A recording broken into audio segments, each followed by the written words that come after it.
class. It may have errors, but it's still powerful. I'm going to explain you. I'm going to show you how powerful it is. But before that, I'm going to introduce myself. This is my picture. This is me in 2017, not now. And okay, my name is Aditya Kresna, but the correct pronunciation is Aditya Kresna. My first nickname is Aditya, but this is so redundant. I mean, has collision, if you know what I mean. And because we have Aditya Susena too, yeah. And second nickname is Kresna. This is most people call me this. And the last nickname is Ujang 360. This is has collision free. Yeah, has collision free. Yeah. And my job title is apparently Chief Research and Development in Bitwire. So I do a lot of research and development. Amazing things. Very, very amazing things. Yeah, thank you. But yeah, superlative from Dendi. And my LinkedIn path is, as you can see, you can just add me or just look at it. Whatever. I do low-level coding. I do high-level coding in Rust, C, C#, but not C++. Not yet, maybe. Songking laughing. Songking is going to teach me about C++. But what I don't do is user interface. I don't like it, and I cannot do it. And Songking, you can do user interface, right? Not really. You're lying, man. Okay. So I'm going to start with 5 Rust buzzwords. Number 1 is Rust is zero-cost abstraction. So in object-oriented programming, there are things we call object and inheritance. But the problem is with deep inheritance is it is costly. So it's kind of problematic with if the performance is a feature.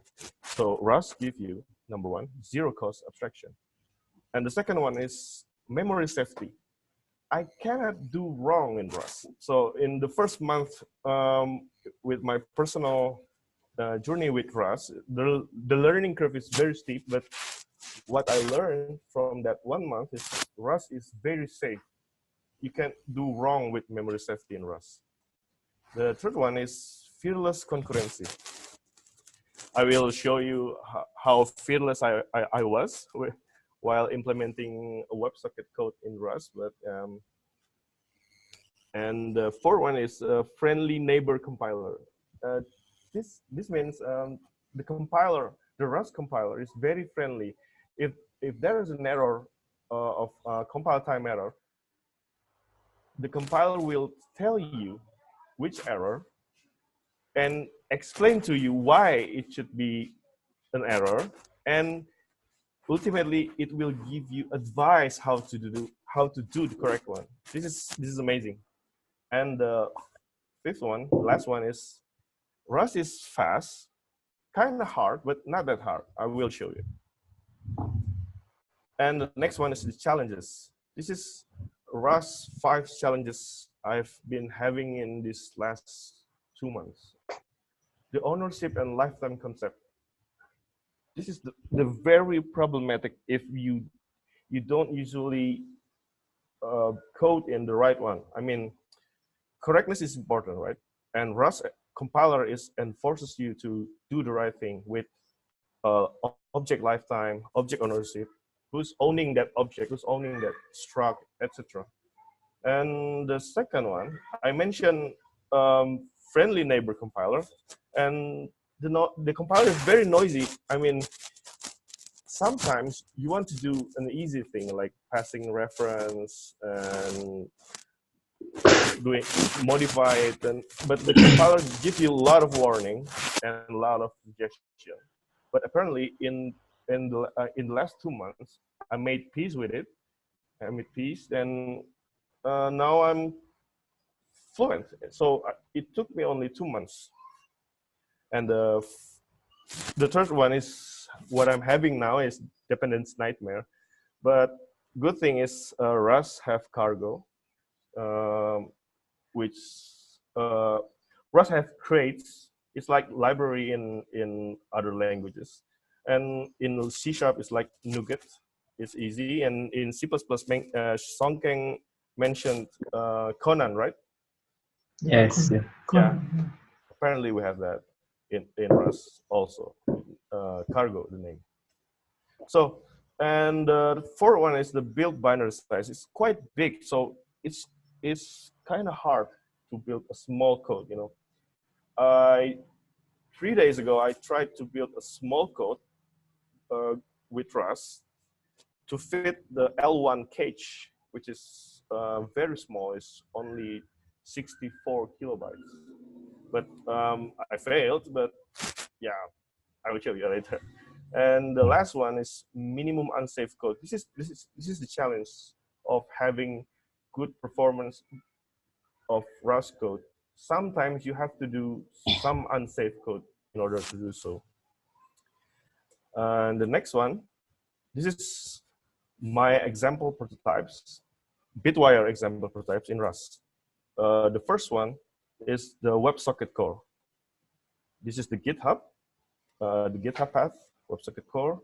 And what I've mentioned earlier, this is a powerful prototyping. I made this WebSocket core out of nothing in 9 days, which is, I think, is not bad. And this code is public, so you can see it in our GitHub repository. So I will not show you today. And the next one is the matching engine. This is the GitHub path. I made it in 3 days, and apparently it's not Yes, public. that's pretty amazing. Yeah, that's pretty amazing. Yeah. 3 days. Yeah. 2 months learning curve, and because this code is not public, so I will show you today. Okay, this is the WebSocket core. I'm not going to show the code. This is the performance of WebSocket core, and I can beat Alex's performance somehow. That's amazing. I can't wait to see like Alex's reaction seeing this graph. Like I like when he's not here. Exactly. Too bad he's not here. I can imagine. Yeah, I think Alex will get mad and. Actually, where is yours, Krishna? I'm not seeing WebSocket somewhere. Where is yours? Sorry. I mean, where is yours? I'm just seeing. His one is Alex's. He's in the middle, I think, right? Oh yeah. Yours is in the middle. Async client. Mine is async client and sync client. These two. Well, technically, yeah. Alex WebSocket is Alex reference only that. Yeah. The other thing is mine.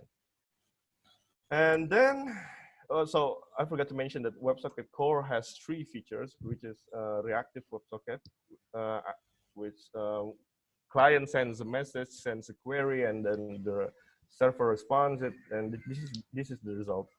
And the next one is pops up broadcast, which is quite fast, and I did not find Alex's implementation, but this is mine with 60 and 96 clients. It can achieve 1,200,000 messages per second.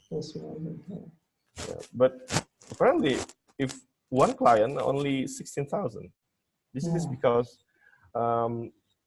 the concurrency model I'm using. The concurrency model is actor concurrency model. I think some of us know about it. Have you read about it, Sanki? Nah, never read. About actor framework. Yeah, I actually have. Yes. Yeah. Actually have it. Could you like explain just a little bit, or do you think like that might be? So actor framework Well, I can explain you a little about Sure. it. And so in concurrency, there are so many models, like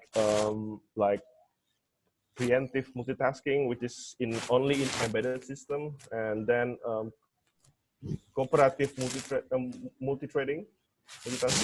Cooperative multi-threading is kind of hard and not good for our case, because we have so many clients, and this service must be scale up. I mean, has to be very fast when the user is so many. And then the last one, which is not the last one of all the models in the world, but the last one I've been exploring to use is the work stealing multitasking, work stealing multi-threading. It's actually Erlang multi-threading model. Okay. Yeah, and yeah, you can read about it later. I'll look it up. That's thank you. That's not so good for one thread. Only 60,000 messages. Yeah. Okay. So for the our audience right now, maybe several of you guys have not or have any technical expertise, but yeah. I hope if anyone just has questions, don't hesitate to directly ask, right? Yeah. So, yeah. That's true. Just ask. Okay. And the last one for this WebSocket is the periodic message, which is quite challenging actually, because we need to actually keep 16 hertz monotonic message for client. This is useful for time synchronization and pretty much anything periodic.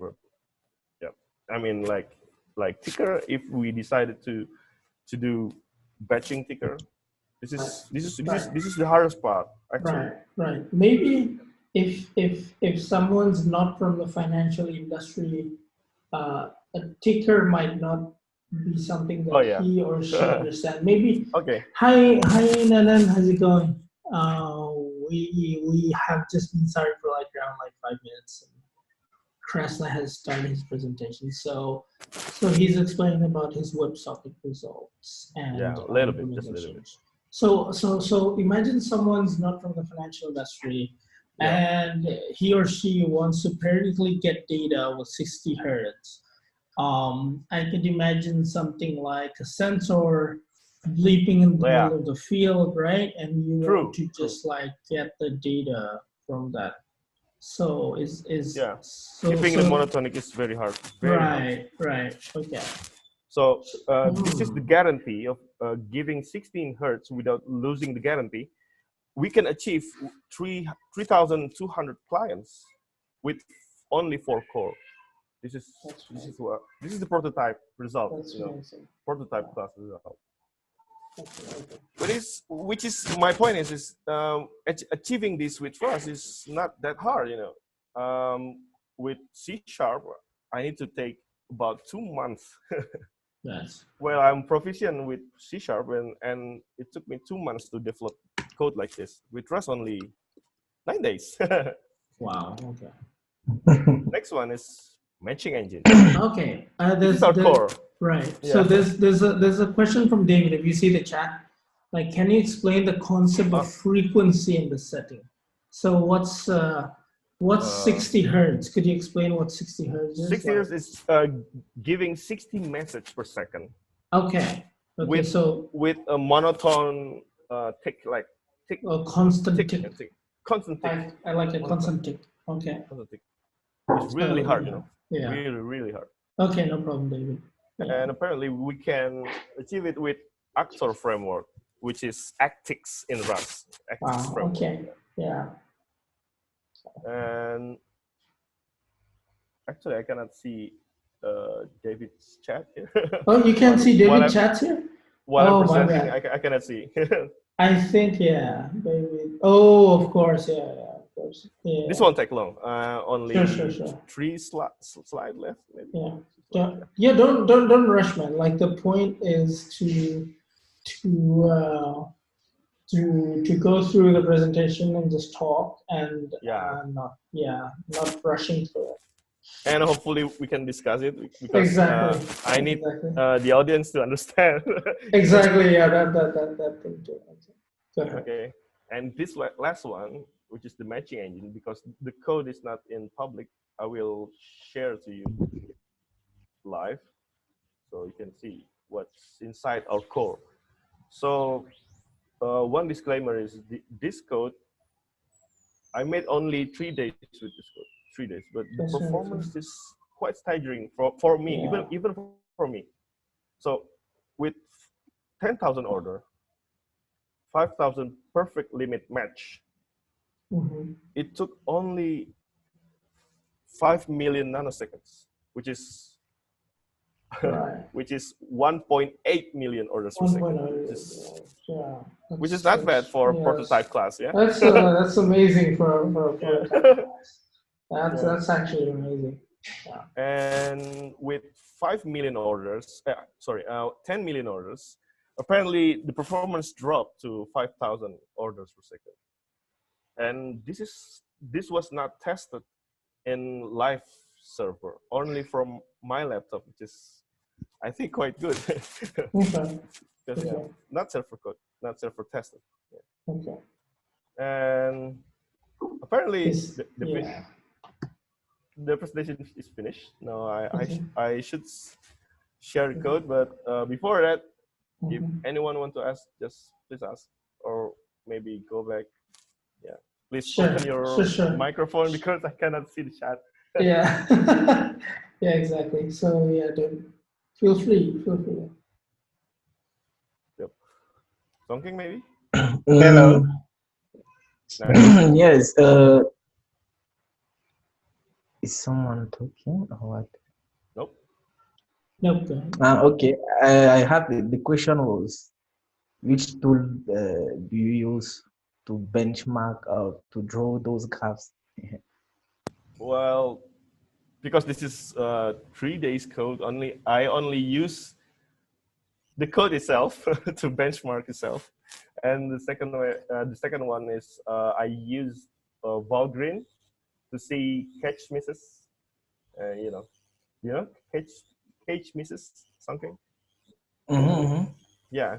So the actual code is, I call it a CC matching engine because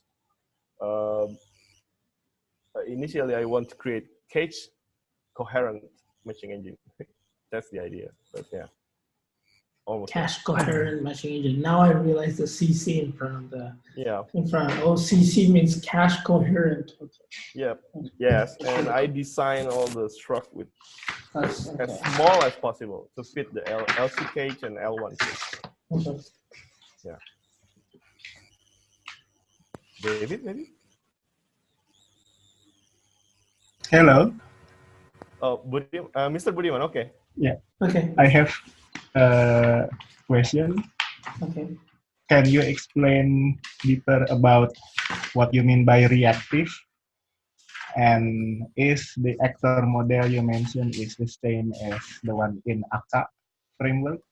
Yes, really close with Akka framework. Exactly. Really close with Akka framework. And the reactive means, we can say polling, but not, polling is not the case for WebSocket because the communication channel is bidirectional and the message is asynchronous. So I call it reactive. When the message came to the system and the system answered it asynchronously, so I call it reactive. Only that's maybe the term is wrong. What do you think? Okay. I don't know. Okay, no worries. David, did you want to talk earlier? No, it's okay. Just following. Okay. Thanks. Okay, I think I better show my code. Unless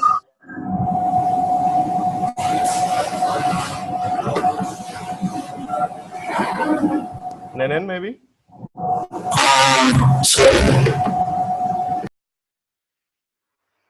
I might have a quick question, pretty basic.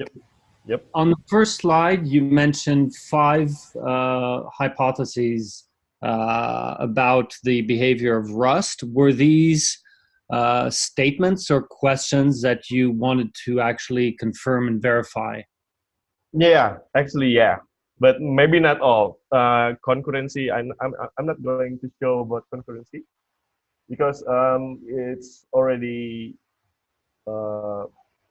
demonstrated in the WebSocket code. But in matching engine, in the current matching engine, no concurrency, no multi-threading.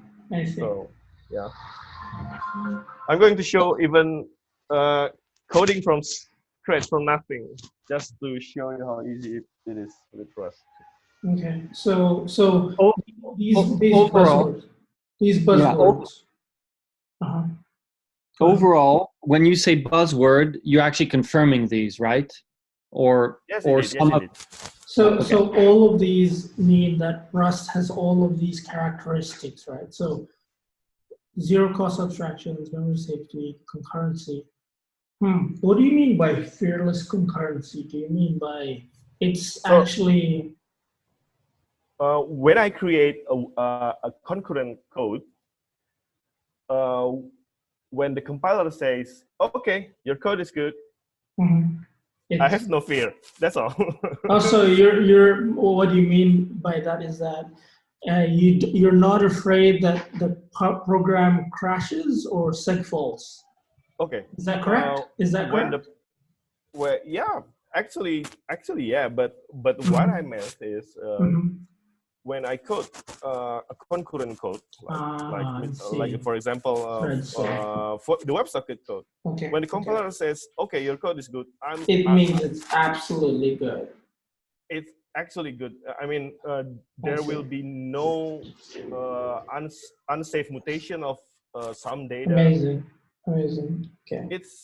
It's kind of impossible unless you're using unsafe code. So be careful. That's all. And then fast and not hard. I think I'm going to show you at least 3 of these buzzwords, since this presentation is about Bitwire's journey into Rust, into low latency with Rust. So I'm going to show I'm going to show you about memory safety, friendly neighbor compiler, and the fast. Well, not the fastest, because C++ is never going to be beaten by Rust. That's my opinion. And also these challenges I'm going to show you. So overall, when you started looking into this a couple months ago, it was pretty much an open question. Do you think it's been valuable? Do you think, do you think it actually makes sense to use part of the platform to be written in Rust? Are there benefits overall? Or would it have been just as good to continue in C? Or C++?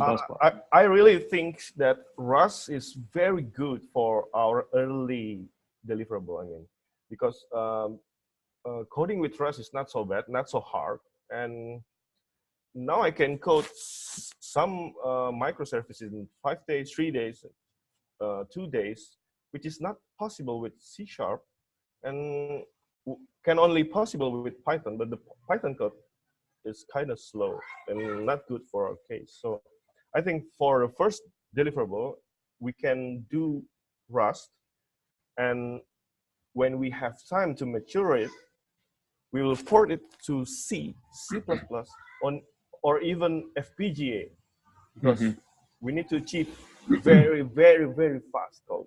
Right, but does it not seem to be a great compromise between the fast prototyping of Python and the capacity and the computational performance of C? Doesn't seem like a great compromise? And do you not think that in the long run, if things are improved on the performance of Rust, maybe it'll actually catch up and be beneficial to continue with that? Well, actually, you have a point there, but some code, like, okay, I'm going to show you the challenge. Sorry, the binary size is problematic in Rust. So good performance code lives on L1 cache, instruction L1 cache. So it's hard to do that in Rust. I'm going to show you the Valgrind test after this. It will have a lot of catch misses. Is it equally difficult in C++? Like you can only do this in C? Not really. Actually, there's a lot of operations in that are in C++ that's easier to do it in C++ rather than doing it in C, right? That's right. That's right. Yeah. But also in Rust, I believe. Yeah, like for example, this matching engine code, which I'm going to show you later after this presentation. The simplest one is like STD vector. I'm sorry to interrupt. Go ahead. Yep. STD vector. Yeah, it's the hardest. STD vector, linked list. Linked list is maybe right. Easy. Yeah. Yeah. But hash map, like Google hash map, Swiss table hash map. Yeah, it's hard. B-tree map is very hard if we code it in C. Yeah. Well, yeah. I think this code maybe hard is not the right word. Maybe like tedious is the right word, because like you need to do mallocs all over the place and exhaustive. It's exhaustive compared to like in C++ where you could like literally it's like a couple of lines for a lot of lines in C, something like that. Yeah, and well, go ahead. Well, we do a lot of research since I'm the research chief, and I think when Bitwire are already running, and then we have time to do a lot of research with, this is the first 2 months journey with Rust, and already amazing for me. So Rust is good for now. That's and why, as a junior programmer, I doesn't have reason to use Rust. Nanan asked that, so I see. Yeah, I don't have a reason. So okay, so could you explain a little bit why you don't want to use Rust, or like there's no reason to use Rust? Why is it? Maybe he or she. Thank you for reading the chat. I cannot know, read it. Sometimes I try new language. Okay, yeah. So yeah, maybe you try new, like, okay, compared to like Python or like C++ or like Rust. I believe David has a point before mentioning that you can like do fast prototyping, but I don't actually agree that the fast prototyping is better than Rust rather than C++. I actually don't agree with that. Maybe someone else. Well, actually, it took me 9 years as a programmer to actually do 3 days of matching engine. Right. But transitioning from C# to Rust is not so hard. So I think my advice to junior programmer is learn Python code, so we can focus on good algo, and then do Rust. So Rust is a young language. Maybe only hundreds of thousands programmers of Rust programmer in the world, but a lot of them are young. Steve Klapnik is very young, and in the contrary, C++ programmer is kind of geeky, maybe that's wrong for Dendi school. Song King, I think Song King is the and Song King is very young, yeah. Yeah. You two are magical. I think the reason why as a junior programmer we should do C++ is the recent development of the language has been I think the standard committee realized that onboarding people to C++ was a hard problem before, because you need to learn a lot of the hard semantics of the language itself. I don't know if you agree with me, Sonkan, but I realized that to write C++, you need to understand CMake, and which is the build system, which also you need to understand the include headers, and then you need to understand prints and see out. Yeah, right? So that's like, true. That's true. Why do you need to like pipe things and like see it as streams and what's the difference between string stream and string view, and it's all these problems. It's really headache, It's a headache, like, and I believe when you're a junior program, all you want to do is your program to run, right, and you learn the algos behind it. Also, I remember 2 months ago, I said to Dandy, I'm avoiding Python for prototyping. I really like C#. I was like looking at that's crazy. And then that's not the case anymore. I think I'm going to prototype anything in Rust. So, it's even crazier. I will show you why. Go ahead. Please okay. do. So I'm going to stop this presentation for now, and then I'm going to share the screen, the whole screen. Okay.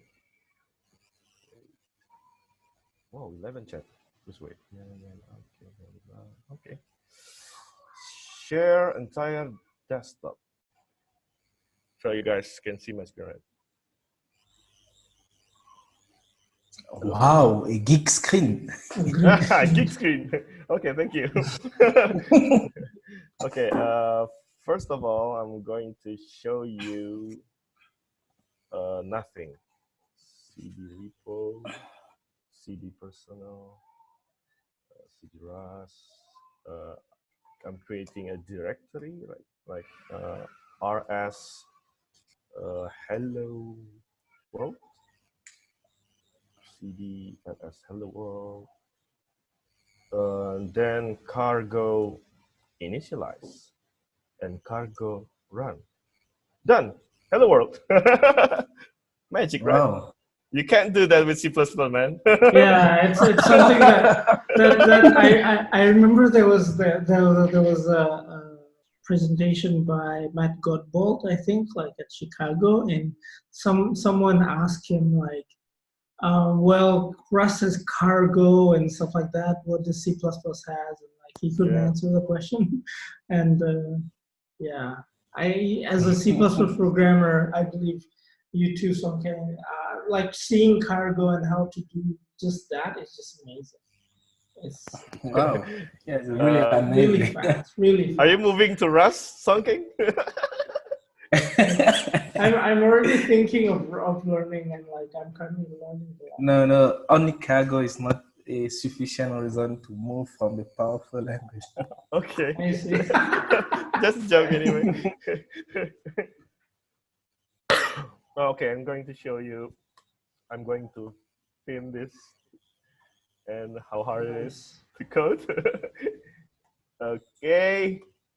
I'm going to insert something here like. Okay. No, it's hard. It's really hard in Vim. My name is Krishna. That's all. You had a mistake. Yeah. See, I want to show you how noisy the name were. This is the error.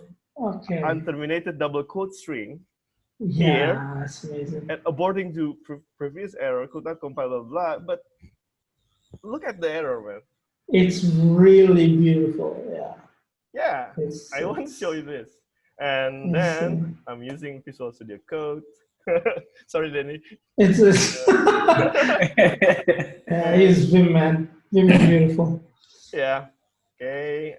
So Visual Studio Code to show you the same error. And then I'm going to run. Sorry, not cargo run. So, and yeah, how easy it is.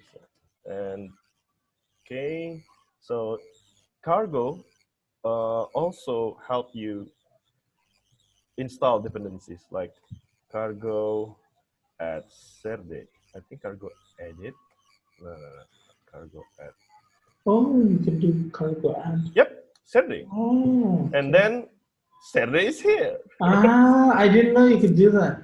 I thought you could only write it manually. Yeah. Okay. I never told Andy. Yeah, I never told him. Okay. And let's say I have, well, dependency nightmare. So I don't know which version good. So I think I'm going to cargo update, cargo upgrade. See, amazing. So then also with the current code, this is the matching engine code. And I'm going to show you cargo 3. Please show me duplicates. Nothing, no duplicates. And then I'm going to show you WebSocket core codes, which has dependency nightmare. Repo, wire, old bitwire, WebSocket core. Oops. Okay. This code will not compile it. I'm not mistaken. Cargo 3. Yeah. So here we go. It show you dependency nightmare. These all are the duplicates of dependencies. This is quite problematic because if you see the size of the build code, sorry, I think going to cargo build. Oh wait, CD target. It won't take time to build it. Yeah, you're right. Oh, nothing here. Cargo build. 300 crates. Since this is not a release code, it's faster build. Please wait. I like waiting for builds. It's okay. Yeah. I don't know about you, Song Kang. And there is no build system, so you just run cargo like that and you are okay. Yeah. Yeah. You are right. Wow. Yeah, that's pretty amazing, I guess. Yeah. Yes, but you have your dependencies just like the node module folder. Do you know the node module folder? Yeah, the node modules. Yeah. Fox, hello Fox, how's it going? So Fox just joined us. Oh, Fox. Hello, Fox. Hello, Fox. Fox. So Fox we're Domestican, yeah. Hello, Fox Domestican. How are you? Cool. Very cool. So we're maybe okay. Song Kang raised his hand. Were you about to say something? I'm just testing in production. trying out things. So yeah, for those who just like joined a little bit about us, we're a small group. This conference is sponsored by Wire, although anyone else is free to sponsor it. Right now, our Bitwire Chief of Research and Development is presenting the code on WebSockets. And I believe he just compiled his Rust code. So that's what you just saw on your screen right now. And yeah.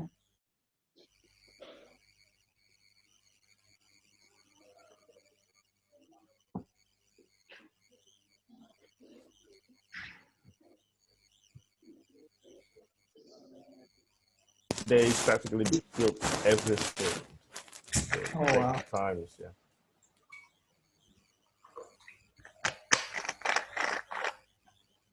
I was talking but muted. Funny. Sorry. No. Go ahead. Did you want to say something? Go ahead. No. I was just talking a lot of things but muted. I see. idiots. It happens sometimes in Zoom, man. Like, yeah, with these conferences. It's like, Krishna. Yeah. Did you really need all those dependencies or what? Okay, I'm going to show after build. After this build, what was I really need? I don't need all this dependency, but apparently the dependency needs it. oh, that's weird because in C++ I remember using CMake and you could use, no, you don't use submodules. What you do is you could use submodules and in CMake you define a subdirectory, right? So add subdirectory, right? And then you'll build, CMake will build that subdirectory. All you need to do is have a CMake in each subdirectory and that's it. Yeah, that's right. Okay, I'm going to show you the build size. Okay. Target, debug. Okay, the build size for a library is pretty big. Okay, R-lib. Okay, so okay. kind of hate it. Really. And now I'm going to show you the dependency. Cargo.toml. Right. So I only need this. Oh, you only need that one. Yes, apparently, but apparently the dependency. So yeah, we call it dependencies nightmare. Oh, so it depends. So okay. What is the dev dependencies related to? Oh, dev dependency only built for development only. For development, okay. Yeah. Like I remember Fahmi added something. Oh, CD again. All right, David. Sweet. Thanks for joining, man. By the way. Thanks for joining, David. Okay. Yeah, I'll be right back. Thanks, guys. Sweet. Okay. Very interesting, Krasna. Yeah. Too bad you cannot see the matching engine code. I will show you later. It's just that I have to step out, but I'll be back as fast as possible. Cool. Thank you. Okay. So these files is the development only files. It will not go into the release image. So that's, I think this is about the performance, prototyping performance, right? So this is my matching engine code. I wrote this 3 days ago. Okay. Nice. The first commit was Sunday, but actually I code this 3 days ago, Thursday. Nice. And then, okay. And then I'm going to show you the code. Wait. I'm going to close all of this. And then, like this. Right, okay. Going to close all of it. First, I'm going to show you why this code is very fast, although it's prototype code. So I create this first before anything else, before the main program, before this 1,300 codes. I wrote this first. So before anything else, I declare the type. This type actually another type, so I alias the type. Like order ID is actually a universal unique ID. Yeah. Order volume is actually unassigned integer of 64-bit. Order price or code and UTC nanosecond. Why? Because first I want the other can read my code. So as you can see here, order event is UTC nanoseconds. The type is the type of event is an enumeration of this order event type, and remaining volume is optionally order volume, because actually you can make an order without the a volume. And then threaded price, optionally thread price, and cross ID, etc. This is even struct events of an order. And then we have order message. So matching engine is matching orders, right? So a lot of orders came in, a lot of orders hanging in the order book, and then it does the matching between orders. So this one is a message from the outside of this service, as a message. This is the details of it. And then I created another one, which is order book order. This special struct is only 24 bytes. Originally, I named the program is CC Matching Engine because I want this program to be cache coherent. So I created everything as small as possible. And then I implement, this is the abstraction, this is the zero cost abstraction I've mentioned earlier. This is how we attach a function, a method, to a struct as an object. Like in C# and Java, this is called interface. And in Rust, we call it trait. And then I implemented some partial equivalent trait for comparing between order size using memory discriminant. And well, this is quite easy. This part only took me about 2 hours, not that hard. So then I created this one, which took me about 1.5 days, which is quite complex. I think I'm not going to present all of this to you. But why? But like maybe explain like what it does on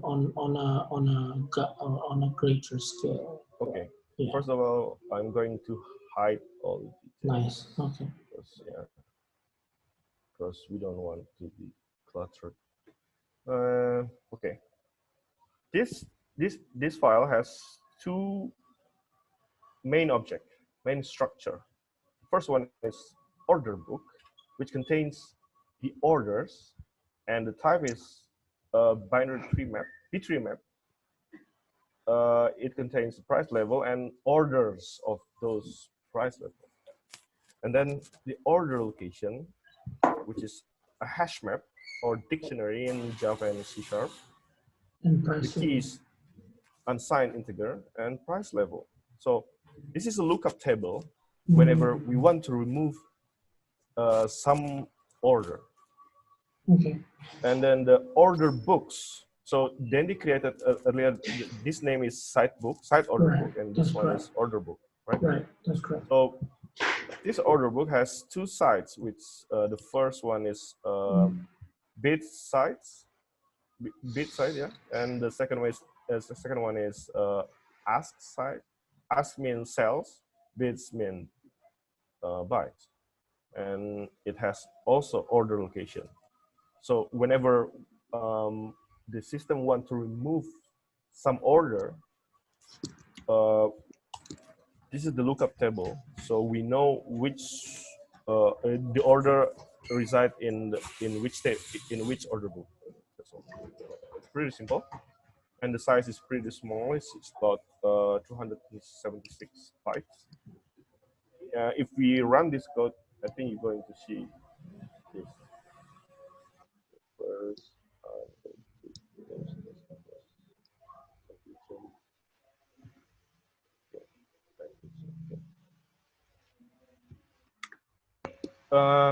am I too noisy? No. You're good. Okay. I've attached 3 methods for the order book, and this is how I did it. First method is count methods to count how many orders in the order book. And the second one is the removal of codes. So I can easily remove an order. It has new parameter. It's called its cancellation parameter. Because when this is not a cancellation order, we can just remove the first one. First, because vector in Rust is actually a FIFO buffer, first in, first out, and everything is in order according to added positioning. So everything, if I push something to the vector, it will come to the end of the vector. So it's an order, time order collection. So if I do cancellation, then the system is seeking the index of the order. So it looks at the index. Which is quite slow, because this is not a lookup, but it's an iteration lookup. It's an iteration lookup. It takes ON, I believe. Yeah. Yes, so ON. Exactly. So this is slower. When we cancel an order, is slow. But if we remove an order because the order has matched, it's fast.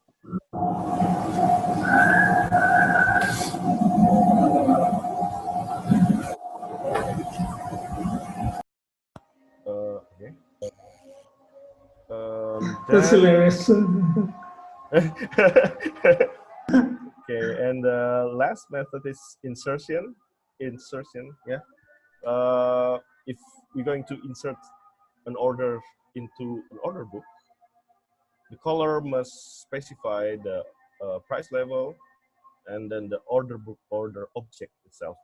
So in Rust, if we pass things like this, it becomes the ownership of this object is the ownership moves. Okay. So by default it moves unless the object has a copy trait. So unless the object has a copy trait. So you define the copy trait first, then here. When you I can define it here. So you derive it based on that. So you derive clone, you derive copy, and now I understand your code. I was about to pretty easy, right? When you understand it, it's like, man, this is easy. It's really quite like CPP, but there's no ifs, and then you need to do matches, and then you drive it like this. So cool. Yeah. Well, Rust is gaining advantage of C++ modern, I think. Yeah. I think or both. Rust, some Rust internal team always coming to the CPPCon and some and the other way around. Yeah, I think so too. Yeah. So yeah, unless the object is has a copy trait. So wait, okay. So this semantic like this, it will transfer the order book. It will move the order book from the caller to the method. So actually, the order book is transferred to the orders. So this is pretty efficient, I think. And then implement default for order book. This is for order book creation. Actually, I create I instantiate the order book like this, pretty easy. And order books is also pretty easy because the order book has a default trait. Then that's it. So yeah. And then first, I'm going to show this crazy codes, really complex. Oh yeah. Really complex code. Before, I think I'm going to show you the unit test. And the unit test it's embedded in the module. Okay. It's like catch 2 in C++, right? Catch 2. Catch 2, yeah. We use catch 2. Yeah. It's like catch 2. And this code will not get filled when I said cargo build, cargo build release. It will not get built because I specified only build this module, only build this unit test module for tests. So this module will not get built. And then, okay, I'm going to show you the unit test. This current implementation has 19 unit tests, so many. And I'm not going to show you all, only show you one, like this, under test. Okay, the test passed. Nice. What really fun with Visual Studio Code and for us is I can click the test here. Oh, you could do that? I did not know that. That's crazy. Visual Studio Code, didn't you? No, not yet. I'm still in Vim, man. I'm still in Vim. Okay. So for running all the tests, I can just cargo tests. Okay, all okay. See, yeah. Well, I meant if I made something wrong here, like cargo test will fail. It's a fail because the left side says 0 and you are expecting 1. Oh, so it shows the left, right. The line. Okay. And with Visual Studio Code, I can just click it here. Oh my God. Okay. Are you thinking about moving to Visual Studio Code? Yeah, so someone like really like made it more worse than you. Like he said to me that, hey man, like your Vim setup is like a heroin junkie setup. Yeah, maybe I should move to somewhere else. But like, if I'm moving, I'm moving to C Lion, man. I'm not moving to. Okay, C Lion is cool for C++.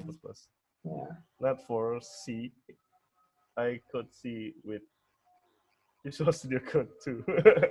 sorry. No, it's fine. Not relevant. It's fine. There's fun in these things, right? Yeah, it's really fun. Really fun. Yeah. So yeah, pretty easy in the test in Rust. I think I'm not going to dwell a lot in the code. So, and then I'm going to show you the really complex code. So first of all, I'm going to unset this. Okay. I'm going to remove this. And let's see what is the result method. Article. Oh wait. Brooklyn is pretty hard stuff. I think it's okay. Cargo Clippy. So what does Clippy do? Like, Clippy is like linter. Oh, well, isn't it FMT? What is it? Isn't it? FMT is the formatter like Python Black. Oh, like Python Black. Okay. Yes, actually, Cargo FMT is coupled with Cargo Clippy. Clippy, I see. Because Cargo FMT is taking recommendation from Cargo Clippy. Okay. So, see the compiler complaining. The function has a cognitive complexity of 45, and the limit is 25. It complaining me. Yeah, it's crazy. Complains. And the help code is the help message is you should split it up into multiple smaller functions. Oh. Good advice. Good advice. Yeah. That's like code complexity. This is the friendly neighbor. I've been telling you. Right. Point, yeah. So I'm going to undo. Yeah. Matching engine code has always been hard to discern. I mean, there's also, if you're using Rust, you're using matches all over the place. And in C++ or Python, you use ifs. And like you need to check the sides, and that's probably you just cannot do it without it. Yeah, a lot of if, maybe a lot of switch case in C++, maybe. Right, switch cases. Okay, now, okay, should I show you this complex code? Okay, that's a yes. Okay. First of all, actually, it's fine. If okay. you know, maybe we could see the benchmarks if you want to skip. Okay. Yeah. I think I'm going to explain this really fast. Sure. Brief explanation. Sure. The order books also have count method. That's correct. Which is calling the bits, the order book count, and yeah, this one, and also aggregates the value. So this is a tuple. The first tuple is the bit order book count, and the second one is the ask count, and the last one is the sum. And then removal also has a is cancellation flag, which is a boolean.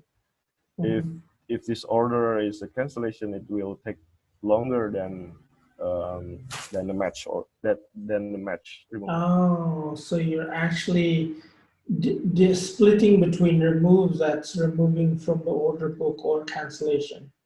Yes.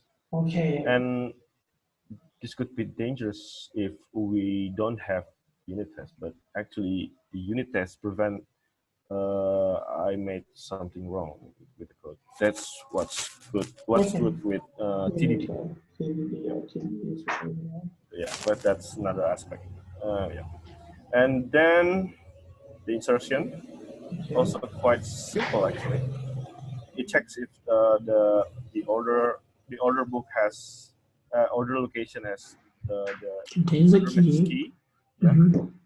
If yes, it panics. Okay. It tells you that the system is wrong because good system should not allow the same order cut into the matching engine twice. Right. Yeah, twice or more. Then it checks the types. If it's a cancellation. Okay.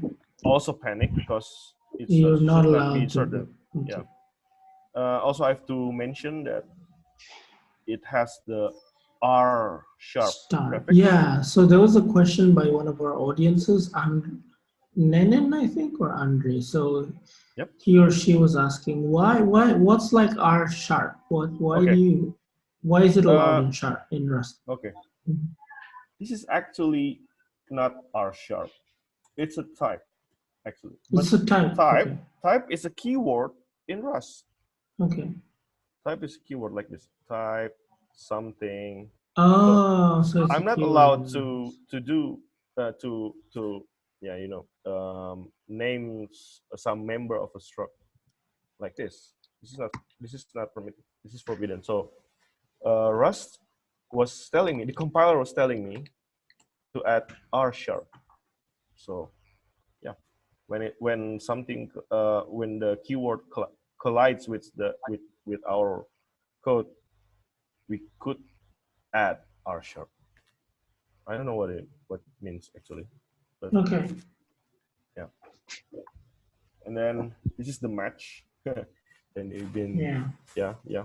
This is the match. If the order side is bit side, then it goes to the the order book is the bits. I have to mention this is a reference, mutable reference of the bit. Mutable reference. So that symbol is a mutable reference of that. Okay. Yep.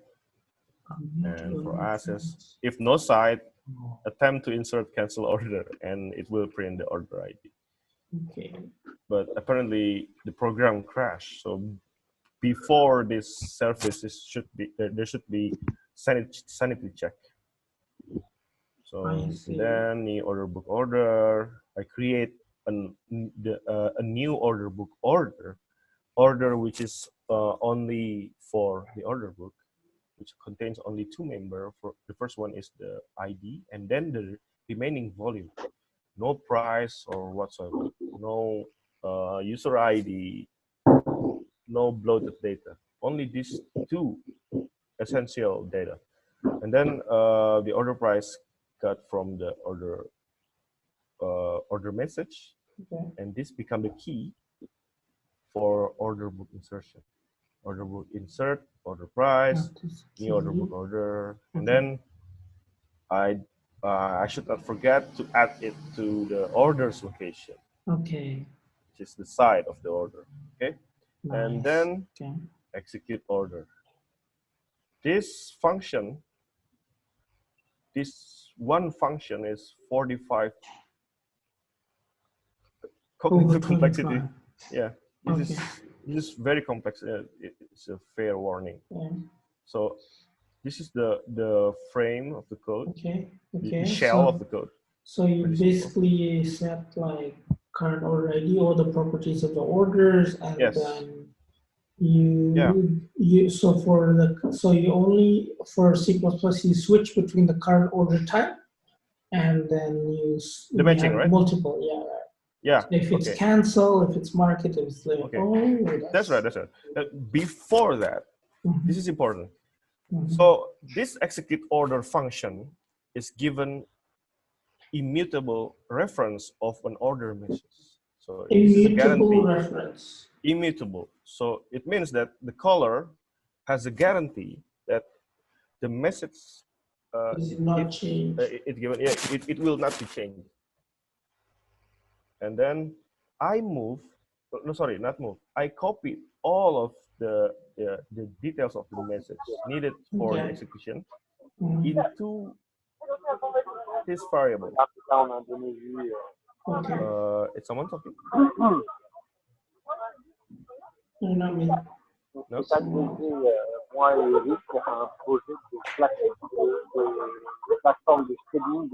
David. David? Okay. I muted him. It's all right. Oh, yeah, okay. Why did I copy the value? Because the order message lies in the heap. The heap is very slow. Okay. So the heap is very slow. So I move it into the stack. So it's fast. Even better, if this function can fit into the L1 cache of instructions, it will live in the register really fast. I know this because earlier this year I made some code for seismic data processing, and and because of that I understand this. Okay. And then so that size, so the size of that code is around a couple of kilobytes, right? 270 kilobytes for that function, only for that function. No. For all of the function, including the library. Right. I think I will. Wait, I cannot do that. So I was thinking Matt Godbolt. Right, compiler explorer, right? But I think I tried that 2 days ago and didn't work. With no success. Yeah. Okay. So I have a question, maybe. Okay. So So the only reason I see why you want to copy the properties of an order message in an order book or like a matching engine is that you're using a lot of, for example, the price and volume quantities. Yes, because I use this extensively. Often, and I'm avoiding you don't want to access. change. I see you don't. So if you're using heap memory access, it's possible that you change or you may mutate the type or mutate the data. No, not really. It's not about mutability. It's about speed. It's about speed. Only because of speed. Only that. Okay. Remember, I said Rust is very safe. If I didn't mention mute like this, mutable like this, it will not be mute. It will not run. Okay. It's a guarantee. The compiler will prevent me to, like, for example,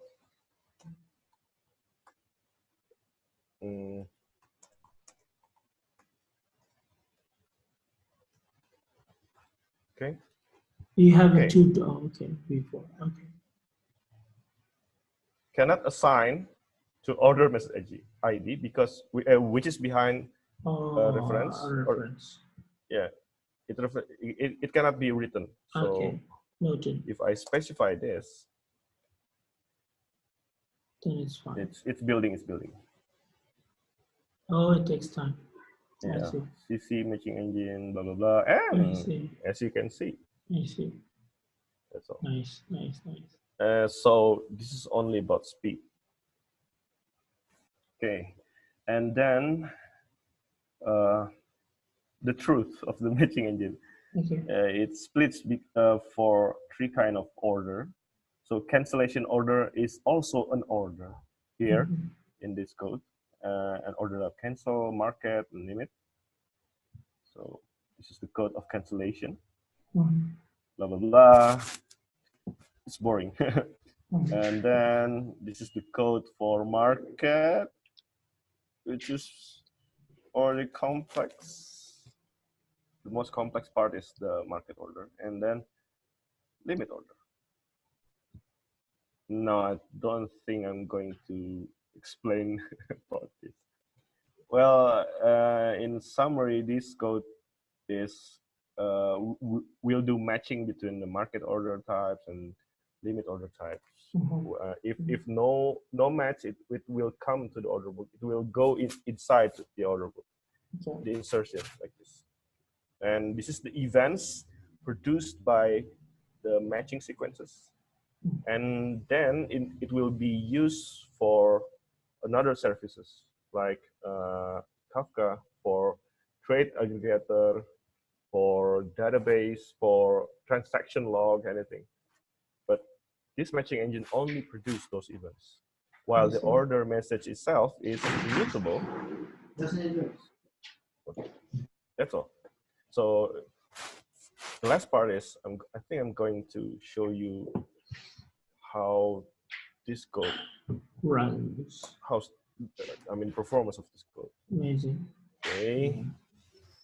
I think I'm going to just do this. Run sh. Boom. Run. It will build first. Chrono. And do testing first to ensure so cargo run actually like does a test. Okay. No, it's actually not. It's run script. I made it. Yeah.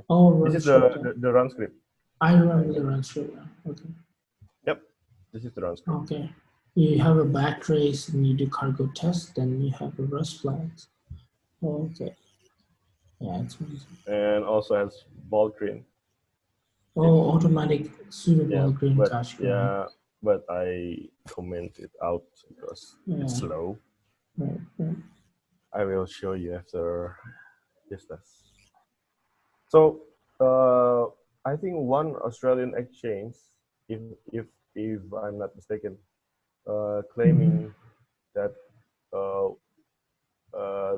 their exchange is the fastest. I think. Okay. I mean, not crypto exchange, but only an exchange. Equity exchange. Okay. Yeah, equity exchange. Yeah, and they say they are one of the fastest high frequency trading exchanges, and their number is 500,000 per second. 500. And 500,000 orders per second. Okay. That's all right. And we managed to to surpass that number only for 3 days. That's my point. That's amazing. It's that's really good. Thank you. But as you can see, it's 1.5 million orders per second for 10,000 orders. For 10,000. And okay. It slows down to 439 orders per second. 39,000 orders for limit. Okay. For 10 million orders, which is very rare. Yeah. So around like a million orders would be the normal one, right? Million orders. Okay. This one is million orders. Yeah, that would be. It's about 900,000 orders. Which is quite good. Very good. Okay. This is the task. I made the test like this. The main code itself only 138 lines. If someone wants to see our code, is that possible, then some part of it? Sure, of course, man. Okay. Let's feel free, man. Yeah. Okay. Yeah. And then I created a macro to show the size of the structs, which is shown here when we start. CC matching engine Rust, blah blah blah. Data structure alignment. Order event size is 64 bytes. Order message is 120 bytes. Order book order is only 24 bytes, which is, I think we can decrease this unless we cannot decrease this into smaller one unless we're not using unique UUID, universal unique identifier. If we're not using that, this size can be smaller. And then the order book only 80 bytes. Order books only 200 bytes. And then thread management, it sets the thread to real time. So why real time? Because this is to prevent the kernel scheduler to evict the process when it somehow hangs. Like, okay, this is the code for setting, yeah. And if Dandy notice this, I don't use the normal print line. Yeah. Using the because print because I'm not using standard the standard library of Rust. Okay. I'm trying to remove all the bloated code, so it could be smaller. And then the size of the program is now 256 kilobytes. It's crazy. Yeah, but still big. The goal was to make it to 30 like 32 okay. Yeah. Within I the can, cache. yeah, I think with C++ we can do that. That's my point. Yeah. We can do that with C++. And then, so yeah, this is where Rust code is defeated. Yeah. But like I could see with all the trouble that we're doing in C++ and trying to make it really small and fast, the ability to be safe is just guaranteed in Rust, that you actually, like, you don't mind in the beginning to just like have a lot more slower code rather than like buggy, you know what I mean? Yeah, I know. Yeah. So buggy is problematic if we pass the code into production, then customers' money is, it's a nightmare. It's a nightmare. Yeah. And then our business is, I don't want to say about that, but exactly. I'm avoiding to eat some shoes. Exactly. Like, I think Songking has know the context of eating shoes. Yeah, it's an internal joke. Yeah, internal joke. I think originally came from Aditya Suseno. I think he's here, right? He's here. Makan sepatu, right? Makan sepatu, yeah. Yeah, and this is the benchmark code, which is pretty small, only 60 lines. Yeah, I can see it later. That's crazy. And then I forgot what I'm going to show you. Oh, the Valgrind. Okay. First of all, before I show you Valgrind, I'm going to remove this because it will take really long time to run. Okay. Then I'm going to do this run. Sorry. Go ahead. Yeah. I'm going to show you how coherent is this code to the processor, to the cache.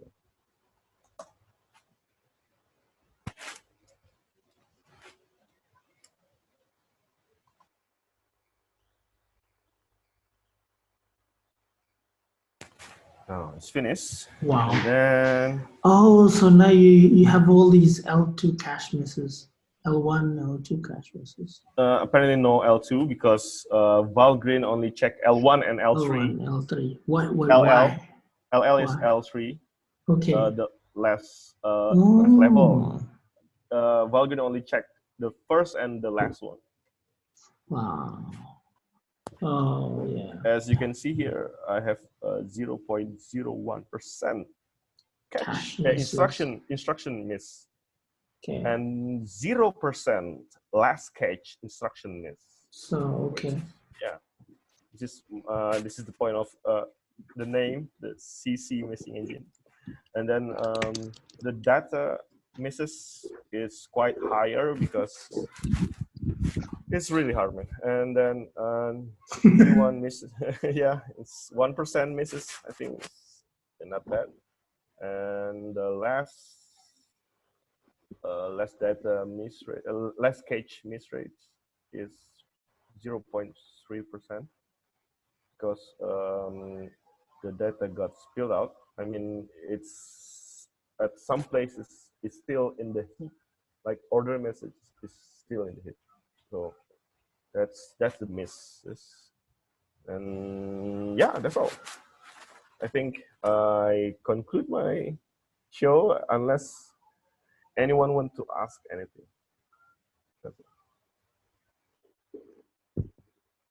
That's an amazing presentation, man. That's an amazing presentation. Really, and like the performance of the matching engine. Although I could, yeah, that's just amazing. Like it's fast. Yeah. It's although some code may be not correct. Yeah.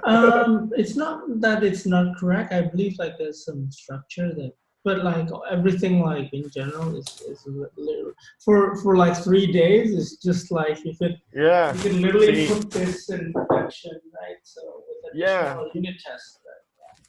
That's it.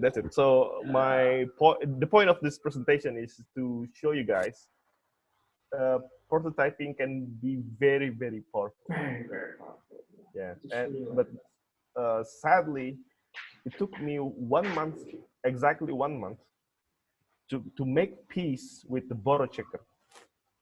That's a long story, but yeah, it took me 1 month to make peace with the compiler. Make peace with the compiler. Yeah, Rust compiler is very, very hard. It's like an arch enemy, but after 1 month, it becomes a friendly neighbor. Really, really helpful neighbor. Yeah, that's point. Nice. That's yeah. I after like coding in Rust and comparing to like doing in C++, I realized the Rust compiler complains a lot. But yeah, it is. But I could think about like when I'm writing in C++, sometimes I have these seg faults, right? And I believe some can. I mean, I write very, very sloppy code sometimes in C++, and like I believe some can does not. And like I find out that I forget to dereference a pointer, or like even if I use unique pointer, like it's just. You laugh.